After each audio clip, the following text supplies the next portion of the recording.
I'm Avery Sterling, a 28-year-old management consultant. My family said they were too broke for our annual vacation, but when my phone blew up with $32,000 in charges, I heard my mother's voice on the line. "Avery, you're always too busy. We just used your money to have a real family vacation." Just moments before, I was standing in my Boston office, feeling the pride of a successful presentation. Now that feeling was ash, their lie from 2 months ago, and my mother's cruel words made perfect, brutal sense. A lump formed in my throat. They didn't just exclude me, they had turned me into their personal faceless ATM. The initial sting of pain quickly gave way to a cold, sharp resolve. They had no idea I was about to teach them the true meaning of being broke. Have you ever had a lifetime of your efforts completely erased by a single, cruel sentence? Let me know your story in the comments. The pride I'd felt just moments before evaporated, leaving a bitter, metallic taste in my mouth. My presentation on market entry strategy for a new tech client had been flawless. For a solid hour, I was in my element, confident, sharp, respected. I was looking out my office window in Seaport, watching the ferries glide across the Boston Harbor, feeling like I had earned this view, this life. Then my phone had started its relentless buzzing. Not a single buzz, but a frantic, insistent vibration that signaled something was very wrong. I slipped out and into an empty glass-walled conference room, my heart already starting to hammer against my ribs. I swiped open the Amex app. My screen lit up with a nightmarish list of transactions, all posted within the last hour. It wasn't just one charge, it was a cascade. 15,150 Caribbean yacht charters, $6,800 American Airlines, and it kept going. Charges for 5-star restaurants I'd never heard of, for spa services I'd never booked, all in St. Thomas. My first thought was a cold, clean panic. I've been hacked. My identity has been stolen. My hands were trembling as I dialed the number on the back of my platinum card. I explained the situation to the customer service agent, my voice tight and professional, trying to mask the fear. He was calm, methodical. "Yes, Ms. Sterling, I see the charges you're referring to," he said in a neutral, dispassionate tone. "Let me just verify the authorization method." There was a pause filled with the soft clicking of a keyboard. I held my breath. "Ms. Sterling," he continued, "these charges are all valid. They were made through the digital wallet you established by an authorized user on your account." "An authorized user?" I asked, confused. I only had one.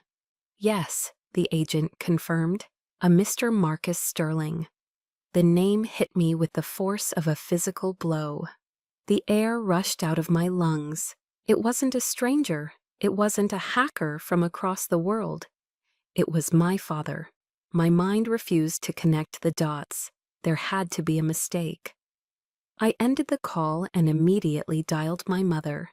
She picked up on the second ring, her voice sickeningly cheerful. "Avery, sweetie, what a nice surprise." "Mom," I started, trying to keep my voice from shaking. "Something is wrong with my credit card. There are thousands of dollars in charges for a trip to St. Thomas." There was a brief, telling silence. Then her tone shifted, becoming laced with the familiar sound of irritation, as if I were a child throwing a tantrum over nothing. "Oh, Avery, don't be so dramatic," she sighed. "We were going to tell you." "Tell me what? That you're spending over $30,000 on my card?" "Honestly, you're always too busy with work anyway. You never know how to relax. We just wanted a real family vacation, you know. A chance for everyone to actually connect without your laptops and conference calls." Her voice was casual, dismissive, as if she were explaining why she'd borrowed a cup of sugar.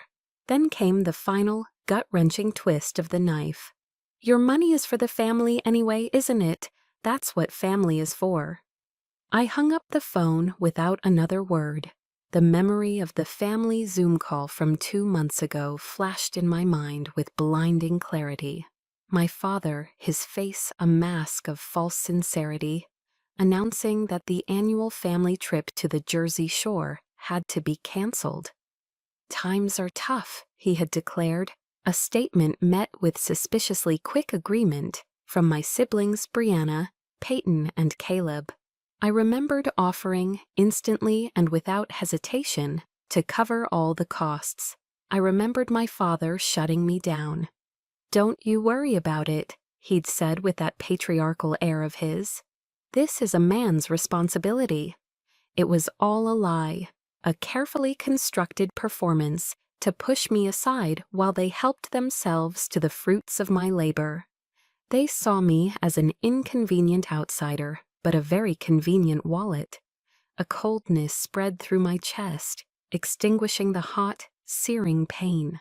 I, Avery Sterling, a management consultant who solved complex problems for a living, was now facing the most complex problem of my life. I didn't cry. I took one deep, shuddering breath, feeling the cold office air fill my lungs. I opened my banking app again. My hands were no longer shaking. I dialed the number for the Amex fraud department. When the agent answered, my voice was calm, clear, and utterly devoid of emotion. "Hello," I said. "I need to report a series of fraudulent charges on my account." Their game was over. My game had just begun. When I hung up with the bank, a strange calm washed over me. They had started this war, but they had no idea that I was the one who was going to end it. And to understand why I could be so cold, you have to go back with me and see the scars they left behind. The cold, hard resolve I felt in my Boston office was not born in a single moment of betrayal. It was forged over years, layer by painful layer. In the sun-drenched living room of our family home in Bucks County, Pennsylvania. To understand the ice in my veins now, you have to understand the map of scars they carved into me, starting when I was just a girl. I was 12 and I had just won the state science fair. It wasn't a small thing. I had spent months researching monarch butterfly migration, building a complex diorama, and writing a paper that was, according to my science teacher, graduate-level work. I clutched the heavy gold-plated trophy to my chest, my heart pounding with a pride so pure it felt like it could lift me off the ground. I burst through the front door shouting, I won first place." But no one heard me. The living room was a scene of chaotic celebration. My older sister, Brianna, 4 years my senior and the golden child of the family, had just been named captain of the varsity cheerleading squad. My father was beaming. My younger siblings Peyton and Caleb were jumping up and down, and my mother, Eleanor, was hugging Brianna so tightly I thought she might break her. "This is it," my mother cried out, her voice ringing with a joy I had never heard directed at me. "This is our star, so beautiful, so popular." I stood there in the doorway, my own victory suddenly feeling small and academic. I cleared my throat and held up my trophy. "Mom, I won the state science fair." My mother turned, her radiant smile faltering for just a second as her eyes fell on the trophy. It was a flicker of annoyance, so quick I might have imagined it if I hadn't seen it 1,000 times before. "Oh, that's nice, dear," she said, her voice a full octave lower than it had been for Brianna. "That's wonderful. Now put that in your room and come congratulate your sister. Today is her day." Her day. It was always someone else's day. The heavy gold trophy suddenly felt worthless, like a cheap toy. I walked slowly up to my room and placed it on my desk, where it sat for years, gathering dust. That was the day I learned the first and most fundamental rule of the Sterling family. My brain would never be as valuable as my sister's beauty. My accomplishments would always be background noise to her spotlight. That lesson was reinforced a decade later. I was 23, living in a cramped apartment in Boston and working grueling hours at my first consulting job. I'd saved up for 3 months, forgoing dinners out and new clothes, to buy my parents a top-of-the-line Bosch dishwasher. The old one leaked and rumbled, and I imagined their surprise and delight. I pictured my mother's grateful smile. Using nearly my entire first real paycheck, I had it delivered and installed. I called them on FaceTime, excited to see their reaction. My father answered, walking into the kitchen. He glanced at the sleek, stainless steel appliance. "Huh, it's here," he grunted. He didn't smile. He didn't say thank you. He just looked at me through the screen and said, "It's about time you started pulling your weight. Now that this is done, I've been thinking about repainting the back fence. Why don't you look into what kind of paint is best and send the money for it?" Just like that, my gift, my gesture of love and success, was transformed into an obligation. It wasn't a proud daughter's offering. It was the first payment from an investment that was finally starting to mature. From that day on, every check I sent home, every bill I paid, was accepted not with gratitude, but with expectation. I was no longer just their daughter. I was a line item in their budget, a solution to their problems. I was paying off an invisible debt I never knew I owed. There was only one person who ever saw me for who I was: my grandmother, my dad's mom. She was a quiet, sharp-witted woman who lived in a small town in New Hampshire and smelled of pine needles and old books. Every summer she would visit, and while the rest of the family was outside by the pool, she would sit with me in the den, asking about my books, my projects, my dreams. She'd listen, really listen, her clear blue eyes fixed on me. Once she took my hand, her skin soft and papery, and looked at me with a fierce intensity. "Don't you ever let them tell you what you're worth, Avery," she'd whispered. "That mind of yours is your greatest treasure. They don't understand it, so they're afraid of it." She died of a sudden illness the year I turned 18. With her went the only unconditional acceptance I had ever known within that family. Her death left a void that no one else tried to fill. In fact, their behavior only worsened, as if her passing had removed the last barrier of restraint. Her warning echoed in my mind for years, a sad, lonely truth. My grandmother was right. They feared what they didn't understand. They tried to extinguish my light by devaluing it, by taking it for granted, by turning it into a commodity. They thought I'd forever be that 12-year-old girl with the forgotten trophy, grateful for any scrap of attention they threw my way. But they were wrong. That girl grew up, and she learned how to fight. That journey began on the loneliest days in Boston. My first few years in the city were a blur of exhaustion. I lived in a small studio apartment in Allston, a neighborhood teeming with college students and the perpetual, faint smell of stale beer. It was all I could afford. My office, a sleek tower of glass and steel in the financial district, was a world away. A 45-minute ride on the crowded Green Line of the T. My life became a monotonous, draining loop. Office, train, apartment, and the inevitable phone calls from my family. Most nights, I wouldn't get home until after 9 p.m. The sun would have long set, and my tiny apartment would feel cold and silent. Dinner was usually a sad, prepackaged salad I'd grab from the Star Market. On my way home from the train station, or sometimes just the leftover half of a sandwich from an office lunch meeting.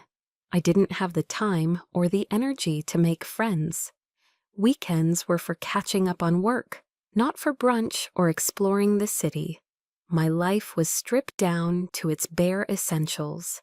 Work to build a future and work to send money home.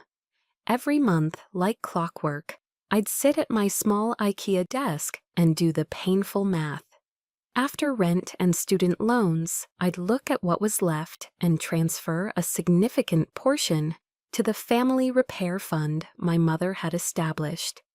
It was a fund that seemed to have a bottomless appetite, first for a new roof, then for plumbing issues, then for my sister Brianna's car troubles. I was constantly treading water, building a career in a high-powered city, while my financial ankles were chained to their needs back in Pennsylvania. After 18 months of this relentless grind, I received my first real bonus, $5,000. To me, it felt like winning the lottery. It was a tangible reward, a sign that my 16-hour days were paying off. For the first time, I decided to do something purely for myself. I was going to buy a Canada Goose winter coat. It was more than just a jacket, it was a symbol of surviving the brutal New England winters, a symbol of belonging, a piece of armor against the cold loneliness of the city. I stood outside the store on Newbury Street, the afternoon sun glinting off the windows.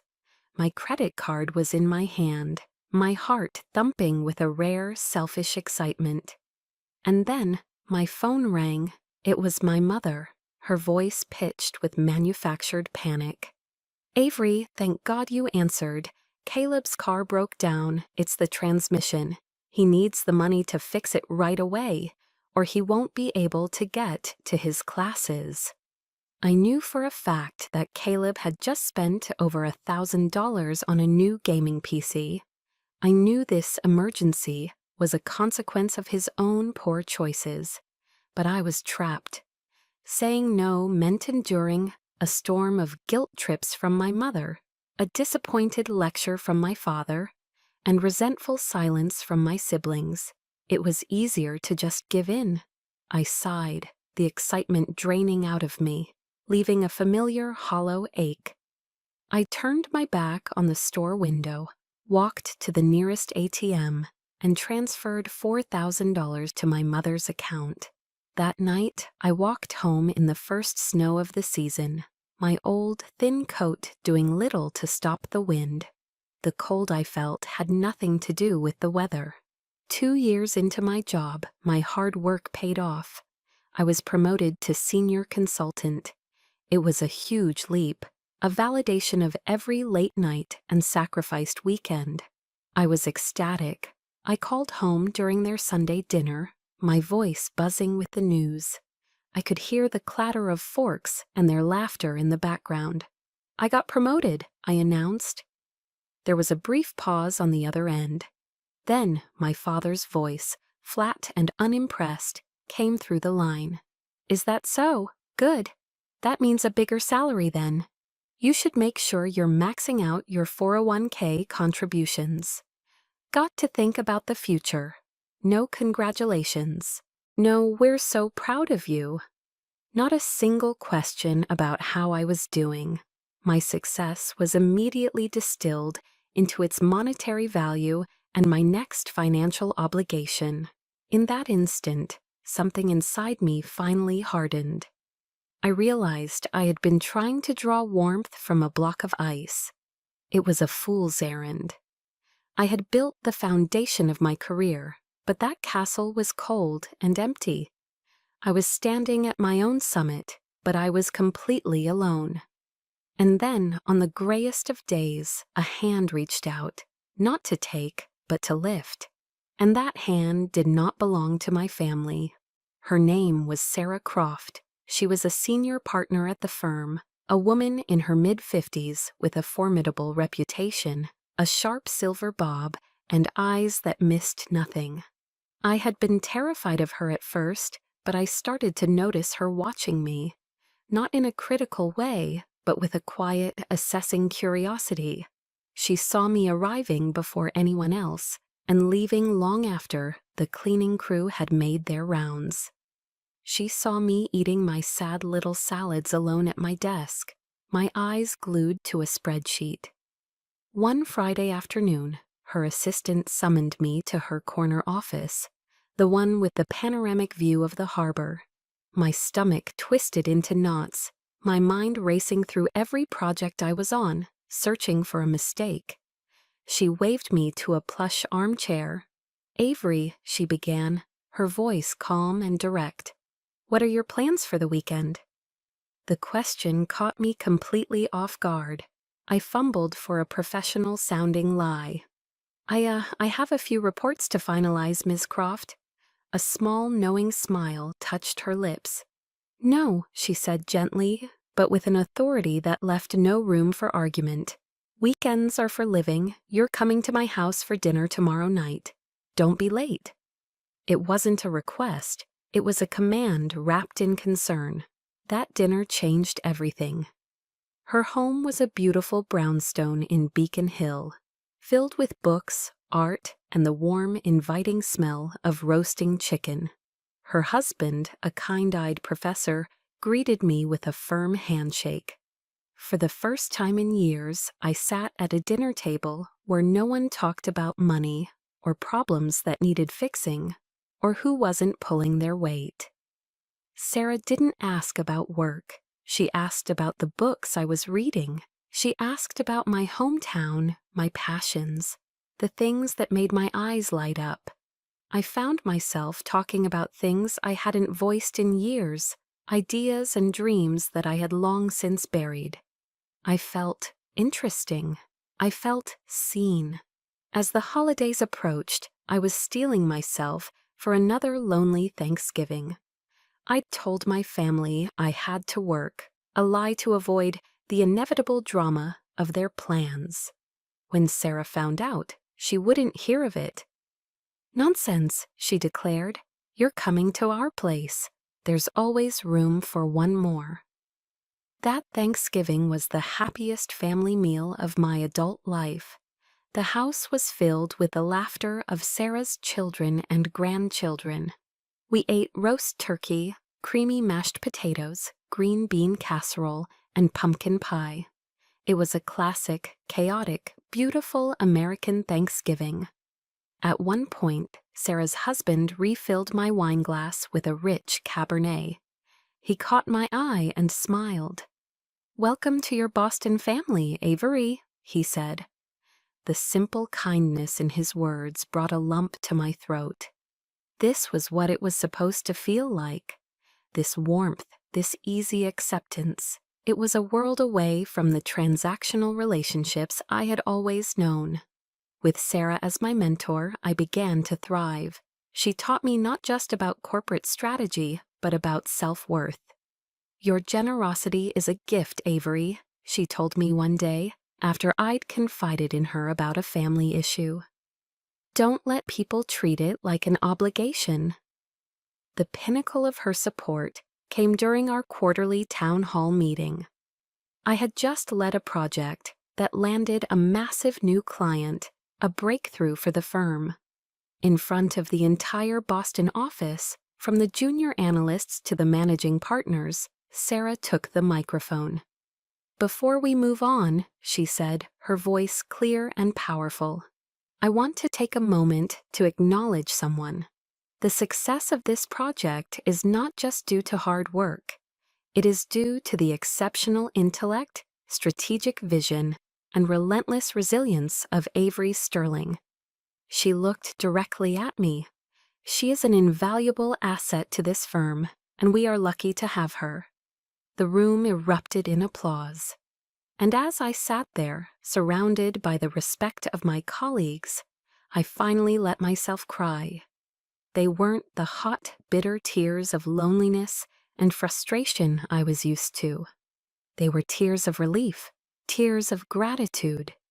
For the first time in my life, I felt completely and unequivocally seen for who I was and what I could do. Sarah's recognition was like sunlight after a long, brutal winter. It warmed me and gave me a strength I didn't know I had. I started to learn how to say no, how to set boundaries. But I was naive to think my family would accept the new Avery. Their shadow was long, and it was about to reach out and test the fragile boundaries I had just begun to build. The peace I had found was a small sunlit clearing, and the woods around it were dark and encroaching. The first attempt came from my sister, Brianna. It was a Tuesday evening. I was curled up on my sofa with a novel and a cup of tea, enjoying the simple luxury of a quiet night. My phone rang and her name flashed on the screen. I felt an immediate, conditioned tightening in my stomach, but I answered, trying to sound casual. Her voice was a practiced, theatrical sob. "Avery," she choked out, I need your help." The old Avery would have jumped straight to, "How much?"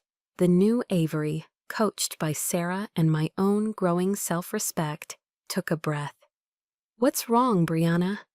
"It's Leo," she wailed, referring to her husband. "He got laid off today. They're downsizing. We're not going to be able to make rent next month. I don't know what we're going to do." A sliver of genuine sympathy pierced my armor. Losing a job was terrifying. "I'm so sorry to hear that, Bri," I said sincerely. "That's awful.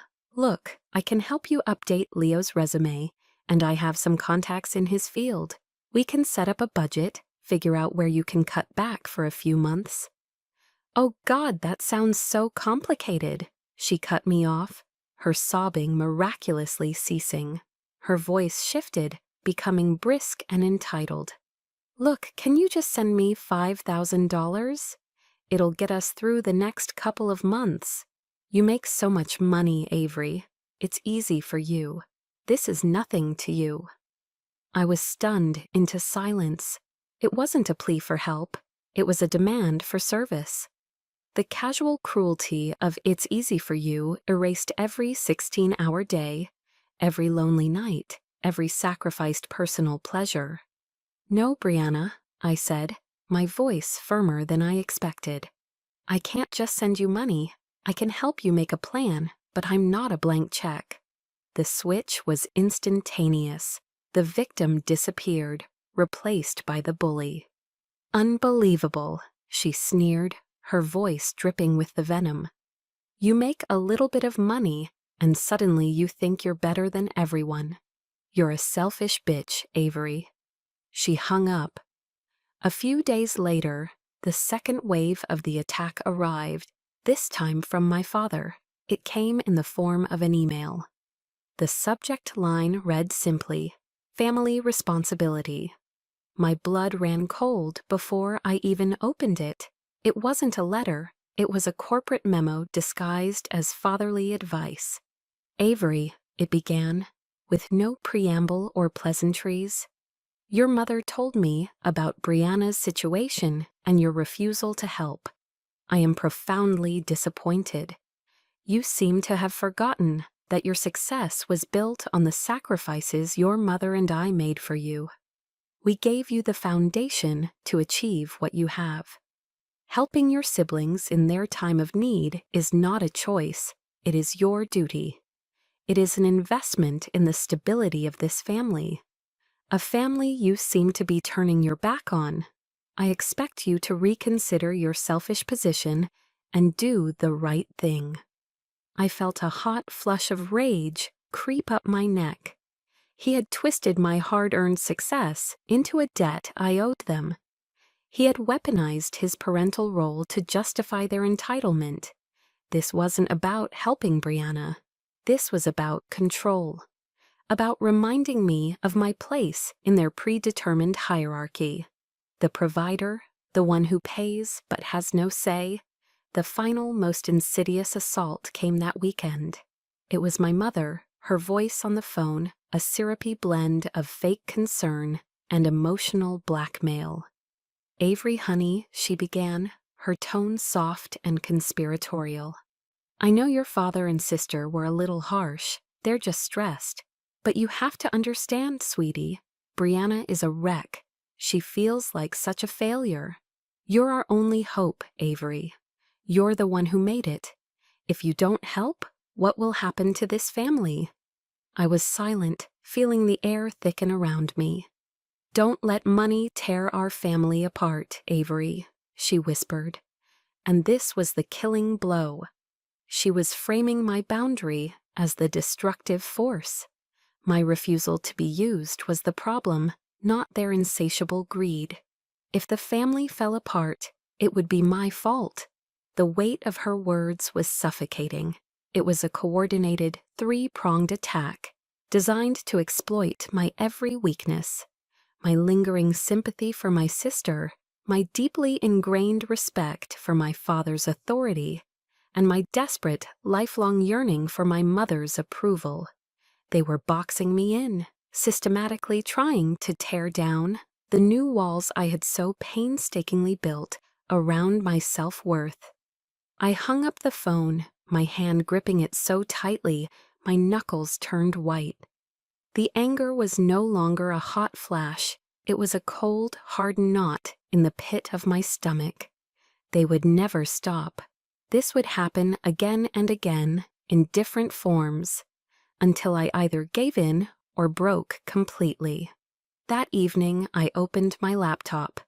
But I didn't open a work file. I created a new, password-protected folder on my desktop. I named it Project Sterling. I started saving every text, every email. I needed proof. I didn't know what I would use it for, but I knew someday I would need it. And that day came sooner than I could have ever imagined. The final straws weren't laid one by one. They were dropped on my back all at once in a crushing cascade of disrespect that finally broke me. It started on my 28th birthday. After the coordinated attack on my boundaries, I expected nothing from them, and yet a small, stupid part of me still held out a sliver of hope. A package arrived from Pennsylvania. I opened it to find a flimsy polyester scarf in a shade of mustard yellow I would never wear, the kind you find in a clearance bin at TJ Maxx. Tucked inside was a generic greeting card. "Happy birthday," it read in my mother's cursive. "Love, Mom." No mention from my father or Brianna or Caleb or Peyton. Just a thoughtless, generic gift and a two-word sentiment. It wasn't about the cost. It was about the utter lack of thought. It was a message, loud and clear. You are an afterthought. You are not worth our time or our effort. The scarf was a tangible symbol of my place in the family, a cheap, unwanted accessory. I didn't even bother to put it away. I tossed it into a corner of my closet and tried to swallow the familiar, hollow feeling of disappointment. I told myself it didn't matter, but it did. The real blow, the one that shattered the last remnants of my composure, came a few days later. I was scrolling through Facebook, a mindless habit before bed, when a post from Brianna stopped my thumb mid-scroll. It was a series of professionally lit photos of her and her husband, Leo, beaming. Around her neck, sparkling with a blinding fire, against her skin was a diamond necklace.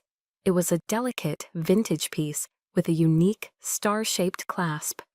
My grandmother's necklace.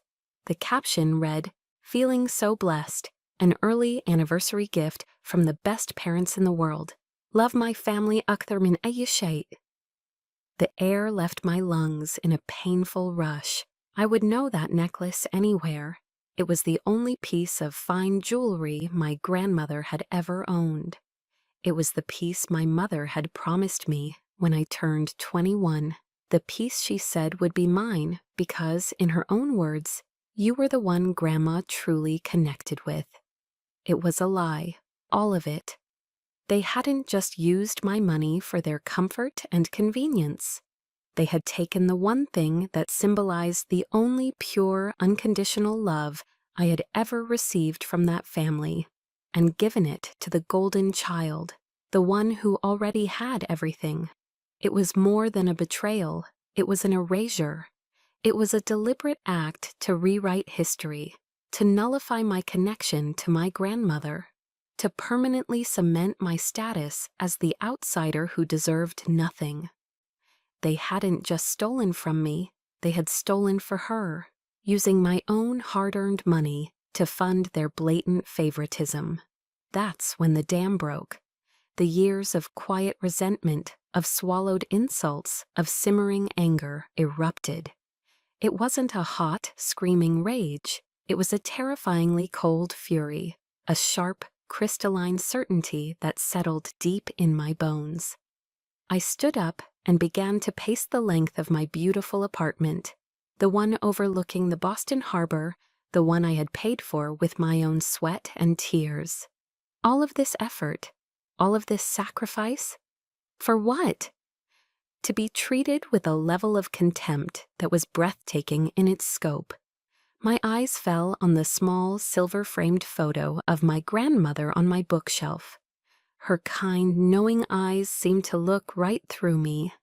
"I'm sorry, Grandma," I whispered, my voice trembling with a rage I had never allowed myself to feel before. "I'm so sorry. I've been so weak. I let them do this for too long."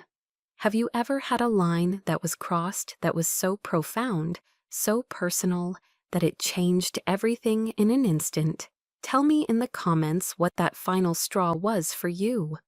Because for me, this was it. This was the point of no return. I sat down at my desk, my movements stiff and robotic. I unlocked my phone.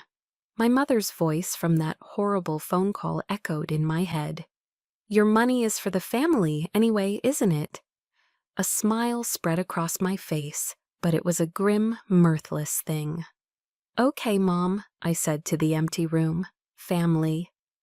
I picked up the phone, my mind already working, the pieces of a new, much different plan clicking into place with deadly precision. Let's see what this family does when the money runs out. They had taken everything, and now I had nothing left to lose. The rage didn't fade, it clarified. The wild, chaotic storm of emotion from the night before cooled and hardened into something sharp, focused, and purposeful. I was a consultant, and this was now my most important project. The objective: reclaim my life. The anger was still there, a white-hot coal in my gut, but it was now overlaid with the clinical precision I applied to my work. Emotion would not win this war, strategy would. The first person I called was not my mother or father, it was Sarah.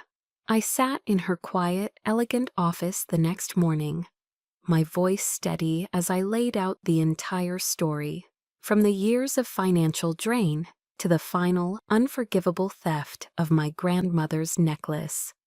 I presented it like a case study, detailing the pattern of behavior, the escalation, and the final breach. She listened without interruption, her gaze sharp and empathetic, her hands steepled under her chin.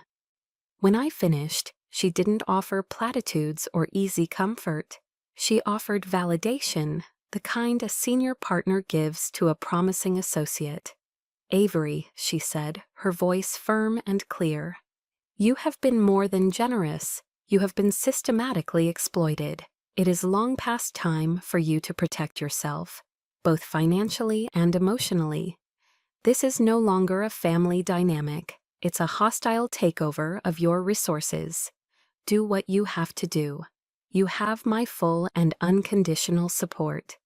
Her words were the final permission I needed.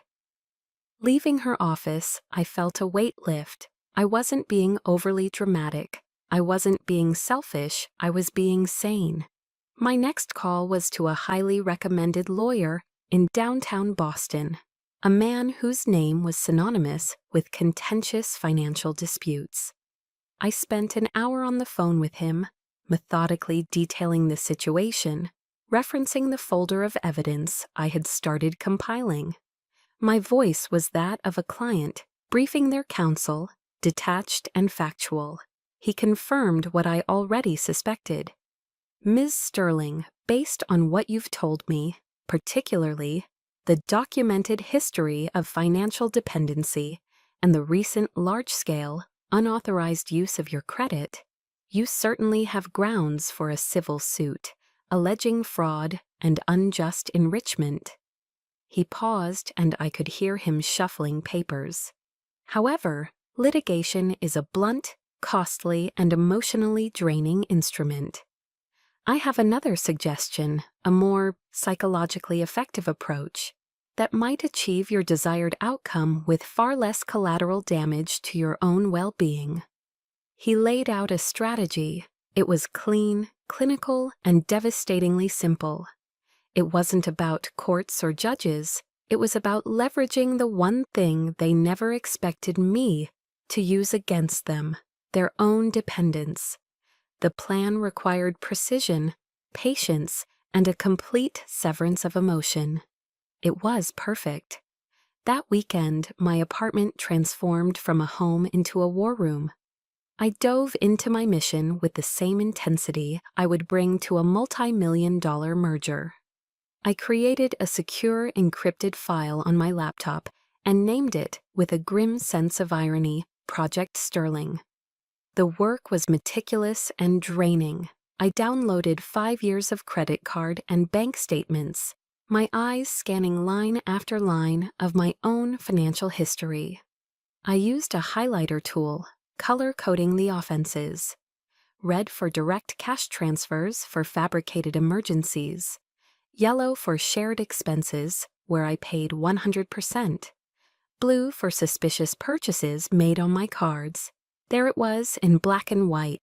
$4,000 for a parents' anniversary weekend getaway to Cape May. $2,500 for new family room furniture for Brianna's house.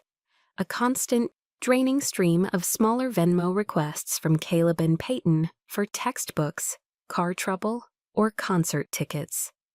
The $32,000 for the St. Thomas trip wasn't an isolated incident. It was just the audacious culmination of a long-term, systemic pattern of exploitation. Next, I turned to social media, the stage for their many performances. I went through years of my family's Facebook and Instagram posts, taking screenshots of every boastful purchase, every lavish dinner, every weekend trip. I cross-referenced the dates with my financial statements. The new custom patio set Brianna bragged about in May, it lined up perfectly with a $3,000 charge from a home improvement store on my card. Caleb's new awesome surround sound system? There was the Best Buy charge from the same week. The evidence was irrefutable, a sickening tapestry of deceit, woven with my own money. The anger I felt was no longer hot, it was a cold, energizing fuel. The final step was the most difficult. I needed to document their current deception. With my phone's call recording app quietly enabled, a feature I knew was legal for me to use in my state, I began to make my calls. I adopted a persona of blissful ignorance, my voice light and cheerful. "Hey, Caleb," I said to my youngest brother, "you guys sound like you're in a good mood lately. Anything exciting going on?" His hesitation was palpable. No, not really. Just, same old." The lie was clumsy, obvious. I called Brianna next.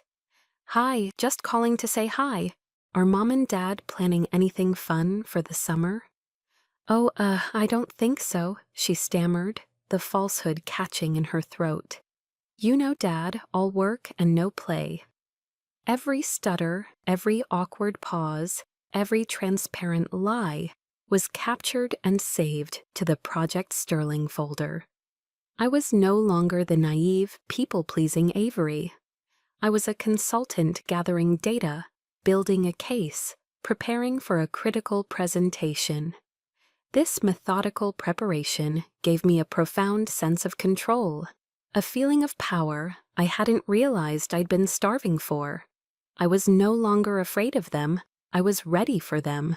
When I finally closed my laptop late on Sunday night, its dark screen reflected my own face. It was calm, composed, and resolute. For a fleeting moment, I saw the image of the 12-year-old girl clutching her forgotten trophy, but the look in her eyes had changed. The hurt was gone. In its place was the glint of a challenge. The stage was set, and now it was time to raise the curtain. For the next 2 days, I went about my life with a calm, humming sense of purpose. I was a hawk circling high above its prey, watching, waiting for the perfect moment to strike. My phone became my observation deck. I watched their digital footprint as they began their grand vacation. I saw the triumphant check-in at Philadelphia International Airport. My entire family, father, mother, Brianna, Peyton, Caleb, and their respective partners, grinning into the camera, radiating smug entitlement. I saw the pictures from the first-class lounge, champagne glasses raised in a toast. I saw them land in St. Thomas, the turquoise water, a perfect backdrop for their smiling, carefree faces. The pinnacle was a post from my father. It was a group photo of them all, posed on a balcony overlooking the sea at the Grand Vista Resort. Everyone was there except me. His caption was the ultimate insult, the final twist of the knife he'd been sharpening for years. Nothing better than a real family vacation with the ones who matter. I smiled, a cold, genuine smile this time. I took a screenshot and saved it to the Project Sterling folder. The arrogance, the sheer, unadulterated audacity of it was breathtaking.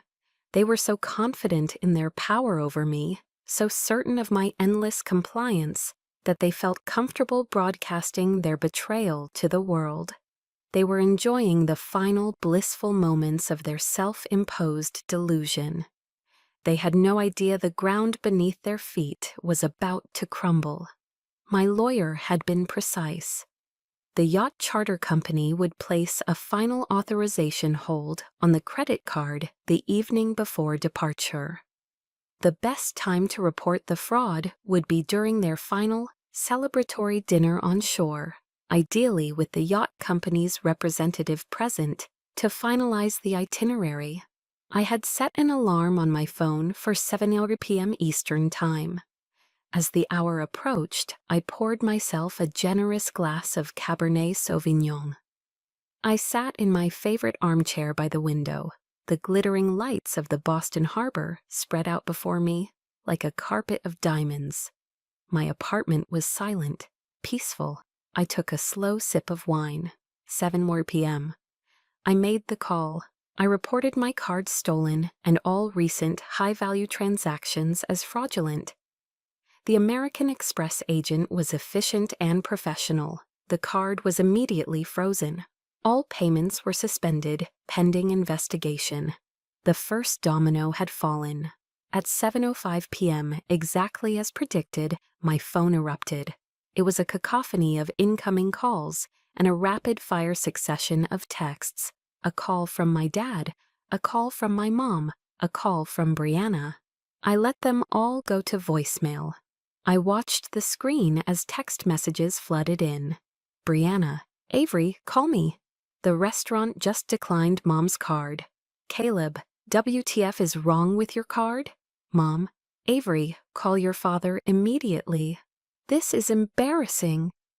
I took another sip of wine, letting their panic ferment. I could picture the scene perfectly. The fancy restaurant, the hushed whispers, the increasingly flustered faces as each of their secondary cards, all linked to my primary account, were declined one by one. The grand finale came in the form of a text in the family group chat from my father, all in capital letters, pulsing with impotent rage. Avery Sterling, call me this instant. There is a problem with the yacht payment. I let the message sit there for 5 long minutes. I imagined the sweat beading on his forehead, the tightening of his jaw, the dawning horror as his perfect stolen vacation dissolved into a public humiliation. Then, with a steady hand, I typed out the message I had composed and memorized days ago. "So sorry for any confusion," I wrote. "I noticed some unauthorized activity on my account and had to report the card as compromised. I've frozen everything for my protection. Hope this doesn't inconvenience anyone. Have a lovely evening." I hit send. The response was nuclear. An incoming FaceTime call request from the family group. This was it, the main event. I smoothed my hair, took a final, fortifying sip of wine, and accepted the call. My screen split into a mosaic of 7 horrified, furious faces. They were still at the restaurant, the background a blur of confused waiters and curious onlookers. My father's face, a blotchy, apoplectic red, dominated the main window. "What the hell did you do?" he roared, his voice distorting through the small speaker. You fix this right now. The man from the yacht company is standing right here." I held the phone at a slight distance, my expression one of calm, mild concern. "I'm not sure what there is to fix, Dad," I said, my voice as smooth and cool as the glass in my hand. "I was a victim of financial fraud, so I took the appropriate security measures." "This isn't fraud, it's family," my mother shrieked, her face pale with shock. "Avery, how could you be so selfish?" And there it was, that word again, selfish. A small laugh escaped my lips. It wasn't a happy sound, it was sharp and brittle and utterly devoid of humor. "Selfish," I repeated, letting the word hang in the air. "Let's talk about selfish. Is it the person who protects her own hard-earned money? Or is it the people who lie and steal it to take a luxury vacation they couldn't afford, while deliberately excluding the person paying for it?" I looked from one panicked face to the next. I think we all know the answer to that. I didn't wait for a reply. I let them see the cold, final certainty in my eyes. Then, with a single, satisfying tap, I ended the call, plunging them back into their 5-figure nightmare. The silence in my apartment was a stark contrast to the chaos I knew was unfolding thousands of miles away in St. Thomas. I looked out at the city lights, the wine tasting like victory on my tongue. But the battle wasn't over. This was just the opening salvo. I knew they would come for me, and this time I would face them, not through a screen. The insistent, angry buzzing of my apartment's intercom shattered the pre-dawn silence the next morning. I didn't need to look at the camera feed. I knew. I had slept very little, not from anxiety, but from a strange, hyper-aware calm. I walked to the monitor. There they were, the 7 of them, huddled together on the sidewalk, looking rumpled, exhausted, and furious. They must have taken the first red-eye flight from St. Thomas back to Philadelphia, then driven the 5 hours straight to Boston. The sheer effort of their pilgrimage of rage was almost impressive. I took a single, deep breath, centered myself, and buzzed them in. I opened my apartment door just as they spilled out of the elevator. My father, Marcus, was in the lead, his face a mask of thunder. He stormed into my foyer without an invitation. "What have you done?" he roared, his voice echoing in the minimalist space. "You've humiliated this entire family." I calmly stepped back, closed the door behind the last of them, and crossed my arms over my chest. The click of the deadbolt was loud in the tense silence. "No, Dad," I said, my voice quiet but carrying an authority that stopped him cold. "I haven't done anything. You did this to yourselves." I gestured towards my living room. "My apartment, my rules. Please, have a seat." They looked stunned, thrown off by my lack of fear. They were expecting tears, apologies, a desperate scramble, and to make things right. They were not prepared for this calm, controlled stranger. Hesitantly, they shuffled into the living room, a defeated army invading a fortress they could no longer breach. I walked to my sleek glass coffee table and placed the Project Sterling folder on it. The sound it made was soft, but it landed with the weight of a judgment. "You wanted to talk about humiliation," I began, my voice even and measured. "Let's talk about it." I opened the folder. "This is 5 years of my financial life. Let's start with this one." I slid a highlighted bank statement across the table. $4,000 for a parent's anniversary trip to Cape May. Asim Tori Kali wasn't invited on that trip either. It didn't wait for an answer. It slid another own forward. $4,000 for a parent's anniversary trip to Cape May. Asim Tori Kali wasn't invited on that trip either. It didn't wait for an answer. It slid another own forward. $2,500 for new living room furniture for Brianna's house. I believe that was the same month you told me you couldn't afford to fix the leak in your roof. I continued, my voice a relentless, dispassionate metronome of their betrayals. My siblings shifted uncomfortably. Brianna wouldn't meet my eyes. My mother began to sniffle, a prelude to her usual waterworks. "And then," I said, my voice dropping slightly, "there's this." I slid the screenshot of Brianna's Facebook post to the center of the table.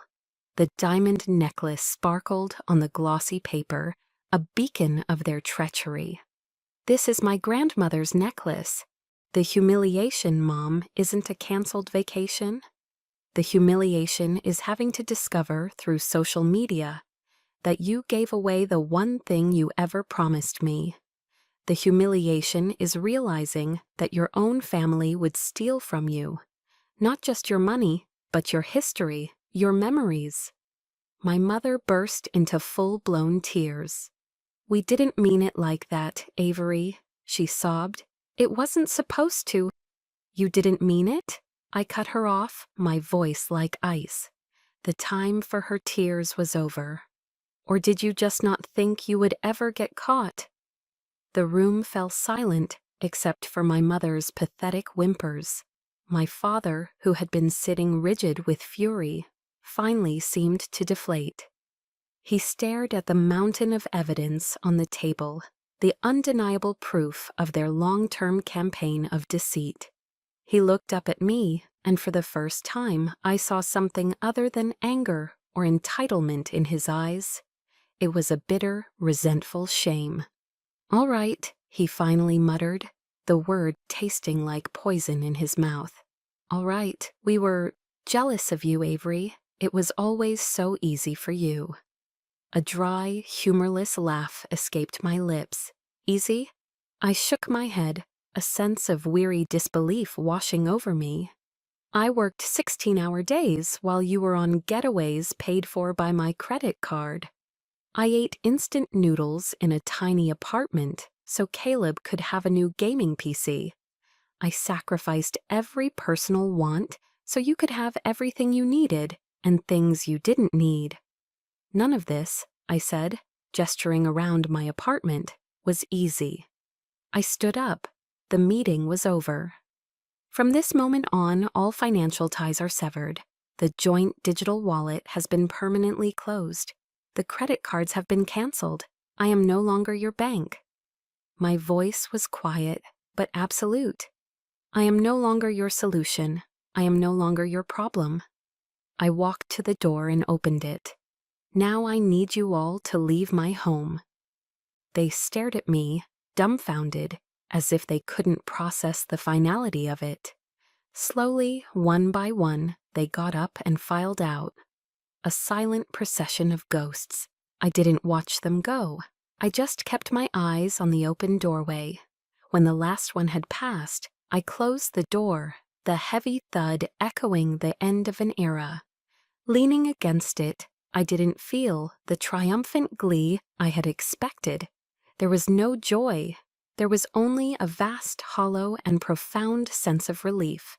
It was the feeling of a patient after a painful, Life-saving surgery. The poison had been cut out. The silence that filled the apartment was absolute. For the first time, it wasn't the silence of loneliness, but the silence of peace.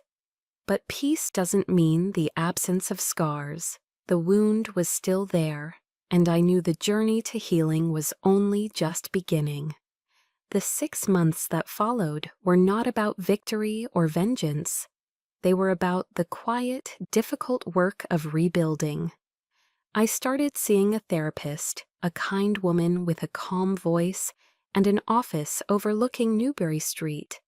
In that safe space, I learned that my anger was justified, my boundaries were necessary, and my actions were not selfish, but an act of profound self-preservation.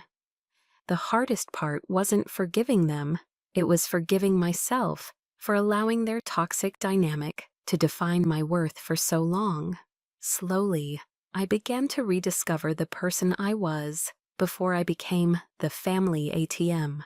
I started taking long, meandering walks along the Charles River Esplanade, feeling the sun on my face without a destination in mind. I spent Saturday mornings exploring Boston's neighborhoods, finding joy in small independent coffee shops and used bookstores. I read books for pleasure again, not just for work. I was learning to live for myself, to enjoy the life I had built, not just to fund it for others. My relationship with my family fractured, then began to slowly, cautiously reshape itself. My parents remained distant, wrapped in a thick blanket of shame and wounded pride. We exchanged brief, polite texts on holidays, but the chasm between us was vast. The change, surprisingly, came from my siblings. Brianna called me one afternoon, her voice stripped of its usual drama. It was quiet, hesitant. "Avery," she said, "I'm so sorry for everything, for the necklace, for the way I treated you. There's no excuse." A few days later, I received a notification from Zelle. She had sent me $100. The message read, "It's not much, but it's a start." Caleb sent a long, rambling text message, a confession of his own cowardice and a genuine apology for taking me for granted. It was imperfect, awkward, but it was real. That Thanksgiving, I decided to drive down to Pennsylvania. The dinner was undeniably awkward, fraught with unspoken tensions. But without the constant underlying pressure of financial expectation, something new emerged. The conversations were real. For the first time, they asked about my work with genuine interest, not with a calculator running in their heads. At the end of the meal, as I was getting ready to leave, my father stopped me at the door. He looked at me, truly looked at me, for the first time in what felt like a lifetime. "I'm sorry, Avery," he said, his voice rough with an emotion I couldn't quite place. It wasn't enough to erase the years of pain, but like Brianna's $100, it was a start. A few months later, I gave myself a real vacation. Not a luxurious cruise to a tropical island, but a solo trip to the raw, majestic beauty of the American West. I spent a week hiking in Zion National Park in Utah, surrounded by the towering, silent sentinels of red rock. Under a vast, impossibly blue sky, I found a sense of peace that was deeper and more profound than any I had ever known. Standing on a high overlook, the wind whipping through my hair, I had an epiphany. Family, I realized, wasn't just about blood. It was about who lifted you up. Family was Sarah, who saw my potential and nurtured it. Family was my therapist, who gave me the tools to heal. Family was even the friendly couple I met on the trail who shared their water with me. My legacy wasn't the money I could provide. It was the resilience I had forged in the fire. The betrayal had been agonizing, but the clarity it brought was priceless. My freedom, I understood now, was the most valuable investment I had ever made. I stood on that mountain top, looking out at the winding path I had climbed and the vast, open valley ahead. The road forward was long, and the scars would always be a part of my map. But for the first time in my life, I didn't feel alone. I felt free. I am Avery Sterling, not a bank, not a tool. I am a survivor. And this is my own sunrise. Thank you so much for joining me on Avery's journey from heartbreak to healing. I believe her story is a powerful reminder that our true worth comes from within, and that setting boundaries is the first step toward finding our own sunrise. If this story resonated with you, I would be so grateful if you could like this video and share your thoughts in the comments below. I'd love to know what part of Avery's journey inspired you the most. And to make sure we can share our next story together, please subscribe to my library and turn on notifications. Your support is what allows me to find and bring these powerful true stories to light. Thank you again for listening.